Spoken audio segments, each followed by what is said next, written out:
इसमें पठनीय है और एक सांस में कविता की ये किताब पूरी पढ़ी जा सकती है। बहुत बांधती है और बहुत चीज़ों पे सोचने को मजबूर करती है। और संध्या इतनी चीज़ों के बारे में बराबर सोच रही हैं, बराबर सोचती रहेंगी और ऐसे ही सोचती रहेंगी।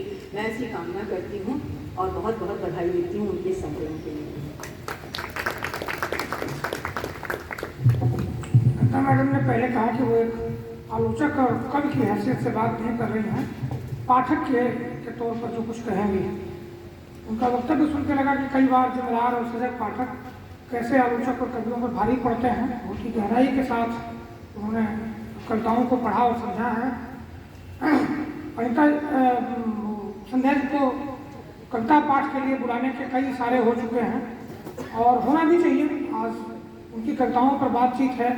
हालांकि संग्रह हम सबके सामने है, हम सबके सामने से गुजरा है, पर फिर भी कल से कविता सुनने का सुख एक अलग ही होता है। और ख़ास करके जब उस पर बातचीत हो रही है तो मैं संध्या जी को बुलाऊं उसके पहले उन्हीं की एक कविता मैं भी, कई लोगों ने उद्धृत किया तो मैं भी अपनी पसंद की एक कविता पढ़ के उनसे अनुरोध करूँगा कि वो अपनी पसंद की और जितनी चाहें वो समय को देखते हुए कविता पाठ करें। उनकी एक कविता का शीर्षक है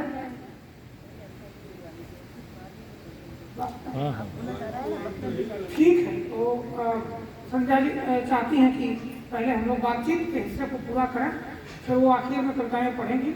तो मैं बहुत ही आदर और बहुत सम्मान के साथ संजय श्रीवास्तव तो आ नहीं पाए बीच में, तो अब कोई वक्ता बचा नहीं ऐसा जिसको मंच पर तो हम और जिसके लिए और इंतजार करें। तो बहुत आदर सम्मान के साथ हम अलका जिसे अनुरोध करते हैं अलका सरावगी से कि वो आएँ और जिस प्यार से उन्होंने इसका फ्लैग लिखा है उसका विस्तार करते हुए अपनी बातचीत रखें। आदरणीय अलका जी।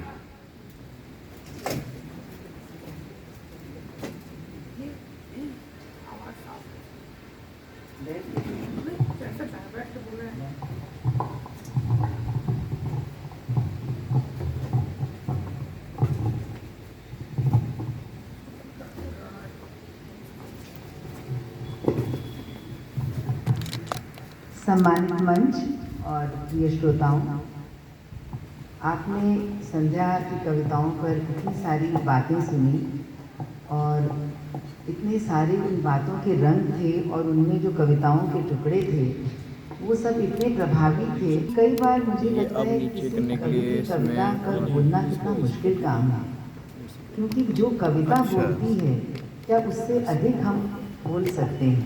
यानी कि कविता की हम कितनी भी व्याख्या करें, कितनी भी हम उसके पहलुओं पर जाएं, उसके फाइनल न्यूएंसेस पर जाएं, भाषा पर जाएं, उसके प्रभाव पर जाएं, उसके लय पर इसके बावजूद कविता क्या कहती है इसको, जैसा कि हमारे पहले इन्होंने कहा भी अनिता जी ने कि वो एक दिल से महसूस करने वाली चीज़ ज़्यादा है।